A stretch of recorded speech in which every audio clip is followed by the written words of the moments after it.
Hello student. So our question is, how many pairs of natural numbers are there such that the difference of whose square is 63? So student, ये question UPSC CSAT 2020 का PYQ है.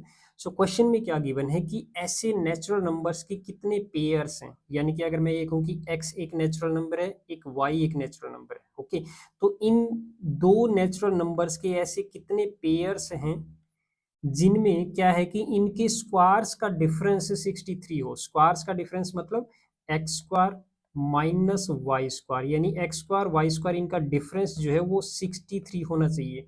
तो x और Y की ऐसी कितनी values possible है, यहाँ पे कितने पेयर्स ऐसे बन सकते हैं. तो स्टूडेंट, इस क्वेश्चन को सोल्व करने का क्या क्या तरीका रहेगा आपका. देखिए, जैसे कि आपको पता है कि x square minus y square, तो ये जो आइडेंटिटी होती है इसको कैसे एक्सपेंड करते हैं. आपको पता है कि इसको लिख सकते हैं हम x minus y into x plus y, ये लिखा जा सकता है ना. That is equal to 63. अब यहाँ पे ध्यान दीजिए, ये क्या है, x minus y x plus y, ये क्या है, दो नेचुरल नंबर का डिफरेंस है और ये दो नेचुरल नंबर्स का सम है. तो आपको पता है कि दो नेचुरल नंबर का डिफरेंस भी क्या होगा, एक नेचुरल नंबर हो सकता है या जीरो हो सकता है ना. दूसरा, दो नेचुरल नंबर का सम जो है वो भी एक नेचुरल नंबर होगा, है ना.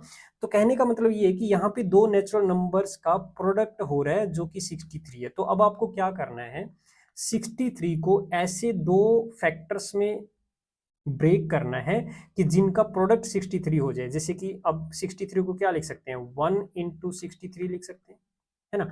दूसरा क्या लिख सकते हैं, 3 इंटू 21 लिख सकते हैं. तीसरा क्या लिख सकते हैं इसमें, 7 इंटू 9 भी लिख सकते हैं, है ना. ये तीन पॉसिबिलिटी बन रही है यहाँ पे, ऐसे दो फैक्टर्स में ब्रेक करने की ये तीन पॉसिबिलिटीज बन रही है. तो कहने का मतलब ये है कि x minus y into x plus y 1 into 63 भी हो सकता है. तो इसका मतलब ये हुआ कि x माइनस वाई जो है, x माइनस वाई जो है वो 1 हो रहा है और x प्लस वाई जो है 63 हो रहा है. x प्लस वाई 63 हो रहा है. तो जब इन दोनों को सिंप्लीफाई करेंगे तो यहाँ से y कैंसिल आउट हो जाएगा, ये 2x इज इक्वल टू क्या हो जाएगा, 1 प्लस 63 64. तो यहाँ से x की जो वैल्यू है वो 32 आ जाएगी, यानी कि यहाँ पे x इज इक्वल टू 32 आ गया. तो y की वैल्यू क्या होगी, देखो x प्लस वाई 63 है, तो x अगर 32 है तो 32 माइनस करेंगे, यहाँ पे 31 जो है वो y की वैल्यू आ जाएगी. एक पेयर तो ये बन गया.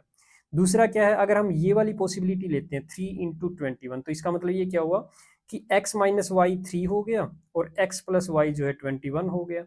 तो x minus y is equal to 3, x plus y is equal to 21. तो यहाँ से एक्स वाई की वैल्यू कैलकुलेट कर सकते हैं. तो ये आ जाएगा आपका 2x is equal to 21 and 3 add करेंगे तो ये 24 हो जाएगा. तो यहाँ से x की जो वैल्यू है वो 12 आ रही है. अगर x 12 आ रहा है तो यहाँ पे x की वैल्यू अगर 12 है तो y की वैल्यू क्या हो जाएगी, 12 माइनस करेंगे 21 में से तो y इज इक्वल टू आ जाएगा आपका 9. तो एक पेयर ये बन रहा है ना.